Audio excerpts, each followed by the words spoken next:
Class 8-এ তোমার আমার যে রিলেশনশিপটা হয়েছিল, এখন এসে তোমার কি মনে হয় সেটা ইনফ্যাচুয়েশন ছিল না প্রেম? বাচক বিন্দাস। বিন্দাস থাকতে পছন্দ করে যে নারী, তাকেই পছন্দ করি। লাইকলি ক্লাস 8-এ প্রথম প্রেম, এই বয়সে এসে ডাউট আছে সেটা প্রেম ছিল না ইনফ্যাচুয়েশন, কারণ সেটা এক বছরও স্টে করেনি। প্রচন্ড পিএনপিসি করতে ভালোবাসি, কিন্তু সবসময় সঙ্গী পাই না। বিবাহিত জীবনের 25 বছর পরেও আমি প্রেমে হাবুডুবু খাচ্ছি। কার? আমার বরের।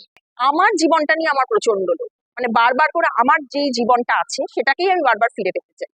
আমি মনে করি আমি রোজগারে গিন্নি, আমার পুরো পরিশ্রমটা আমি সংসারে দিই, আর রিটার্নটা আমি 100% পাই।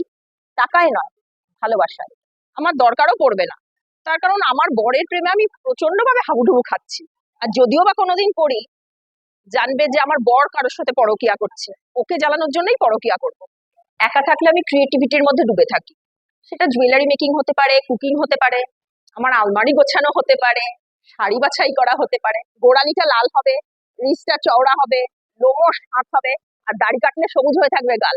আমার হাজবেন্ডের মধ্যে 100% এটা আছে, তাই তো পছন্দ করেছি। প্রচুর ছেলেদের পেটাতাম, মানে সাইকেল চালিয়ে অন্য পাড়ায় গিয়ে ছেলেদের থ্রেড দিয়ে আসতাম যে আসবি আমাদের পাড়ায়, দেখাবো মজা। পুকুরে নেমে ছেলেদের চুগনি দিতাম। মেয়েদের থেকে ছেলেদেরই বেশি পিটিয়েছি, মেয়েদেরও পিটিয়েছি। পাশের বাড়ির আম গাছ থেকে 50টা আম আমি আর আমার ভাই মিলে চুরি করেছিলাম। আমার নামই হয়ে গেছিল আমচোর। বরকে ঘুম থেকে টেনে তুলি, তারপরে ওর গলাতেই গান শুনি, দারুণ রোমান্টিক গান গায়। তোমাদের সঙ্গী বা যে যার সাথে থাকো তার সাথে যদি আন্ডারস্ট্যান্ডিংটা ঠিক থাকে, তাহলে মনে হয় স্বাধীনতাটা অটোমেটিক্যালি চলে আসে। না, একদমই পছন্দ না। কি জানি কেন, আমি মনে করি নিজেকে না ভালোবাসলে অন্য কাউকে ভালোবাসা যায় না। আর আমি নিজেকে ভালোবাসি বলে আমি কিন্তু স্বার্থপর নই। আমি আমাকে ভালোবাসার জন্য কারোর ক্ষতি করি না, নিজেকে আমি নিঃস্বার্থভাবে ভালোবেসে যাই।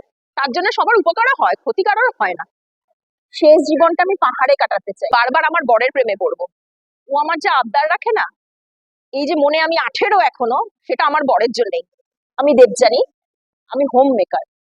হাউসওয়াইফ বললাম না, কারণ হাউসওয়াইফ ট্যাগটা আমার ঠিক পছন্দ নয়। দূরে কোথায়, দূরে দূরে আমার মন বেড়ায় গো, ঘুরে ঘুরে।